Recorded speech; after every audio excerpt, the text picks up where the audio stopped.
Alrighty everyone, well game number 2 in this best of 5 series that was played at the WCS in Austin and was one of the games in the round of 16 of that tournament.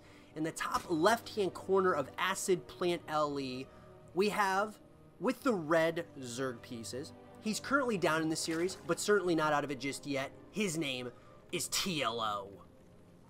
And his opponent, spawning him in the cross position, playing with the blue Zerg pieces. He's currently up in this series and wants to keep it rolling in his favor. His name is Elazer. So, guys and girls, game number 1 in this best of 5 series, as I said, was a very good one to say the least. It was one of those games that was just a lot of fun to watch, simply because it came down to a lot of, you know, just back and forth, but at the same time, Elazer just put on aggression in game number 1 and continued putting on that aggression and just slowly but surely overwhelmed TLO. And it really came down to, at the very end, the Mutalisks, as they were just trading back and forth, Elazer just had a few more Mutalisks, and that's all he needed to obtain victory in that first game. But, you know, Elazer played very well in that first game. You got to give, you know, credit where credit's due. He played a very good first game, and I'm excited to see what he decides to do here in this game, because, you know, TLO, he's got to, you know, he does not want to go down 2 games, you know, 2-0, and have to try to claw his way back into the series. Of course, it's possible, but it is difficult. Elazer, of course, is going to want to go up 2-0 here, okay? And we're talking, you know, we're talking the highest level of play. We're talking there is a lot of significant, just different, you know, things that you have to kind of take into consideration and put into your mind as a pro player, I'm sure. I've never been a pro player, but at the same time, there's just, you know, you always wonder, especially when these players know each other, they know kind of the strategies that they go for in certain matchups. There's a lot of different mind games that come in, and that's why StarCraft 2 is the best when it comes to mind games. But that said, let's see what both our players are deciding to do here early on in this game. It looks like a hatch gas pool opener is going to come out of each player. They're going to follow this up with 2 queens and then a metabolic boost, which of course is a Zergling speed upgrade, out of that spawning pool. So, very standard on both sides of the map so far. The question that I have is, are we going to see some cheese in this game? I would love to see if one of these players goes for some sort of timing push, something along those lines, because there were, you know, I think TLO, something that he did very well in game number 1, was he really figured out exactly what Elazer was doing at pretty much every stage of the game. The problem was he just didn't have as many Mutalisks at the end as his opponent. So, question is, what's he going to do here? Looks like he's going for that Baneley Nest, which of course, the same can be said for Elazer. So he's going to go for that, both players going for the Baneley Nest, and it does look like a couple of Zerglings have made their way across the map. They are going to be met by 2 other Zerglings of TLOs. It looks like it's just going to, you know, kind of giving each other that respect early on in this game. I like it a lot.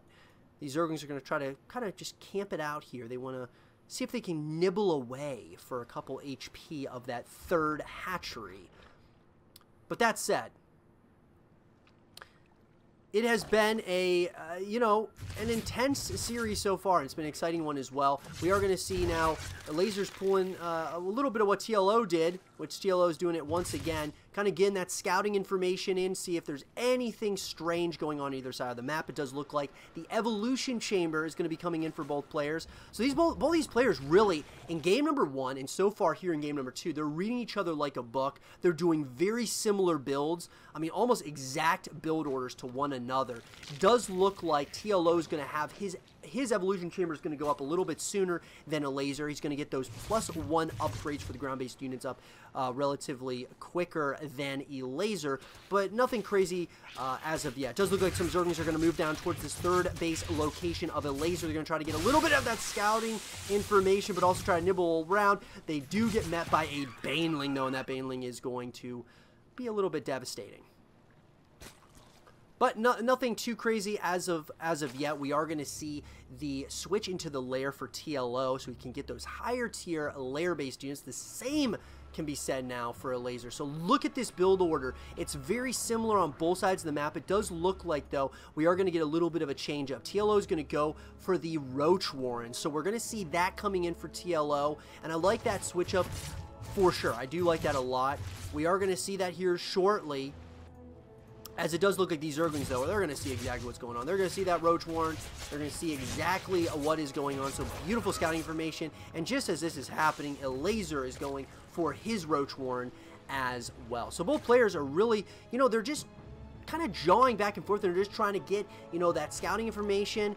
But it's also, this is going to be one of those Titan type games where it's just who can, you know, macro up the bigger army. So here we go. Does look like that Baneling is going to try to, just the back and forth, man. Just the back and forth. Look at all these Overlords. They're just spread all over the place. Zerglings everywhere. And this is where it gets really, really interesting because we're going to see the Roaches coming out now. And the question is who's going to have the advantage here? Missile attacks level 1 is going to be finished up in less than 5 seconds for TLO. We're going to also see Nematize Carapace coming in as well as Glial Reconstitution for both sides. Now we are going to see the Spire switch up for Elazer. He's going to go for that Spire, which I like that decision a lot because it does not look like a TLO is going to know about this as of yet. Question is though, is now that TLO is starting to move across the map with a bunch of Roaches, Elazer definitely knows about this. How is he going to react? Here we go. Queens and Roaches are out. Banelings, Zerglings, as well as Roaches are going to be met here at that third base location. Fourth base is going up right now for Elazer. Elazer is going to be having that switch here coming very shortly. So if he can just hold on here, as there is a nice chunk of an army, Glial Reconstitution is going to be finishing up for TLO very shortly here. And he is going to be forced back home. More and more Roaches are being forced out of Elazer, though, at the same time. But that fourth base location is coming in now.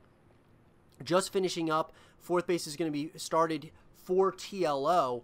But you gotta imagine that it does look like Elazer's going to have a little bit of a better economy. And with the switch with these Mutalisks, this could be pretty scary for TLO to deal with. He is sending all of his troops back home, but here comes Elazer. Elazer's moving out, and it looks like he is smelling blood right now. Like he absolutely wants to take out everything TLO's got, because there is a lot of units that are coming at the front doorstep of this third base location. He's going to pounce on this army, and it does look like he actually has the advantage. Elazer is going to have the advantage. He goes for the Mutalisks as well. Those Mutalisks are going to have great positioning right on top of those Roaches, but here we go. Is there going to be an overextension? It looks like the Hydralisks are now going to be coming out of the Hydra Den for TLO. Can he hold on here? This is going to be so close as TLO's supply is absolutely plummeting right now.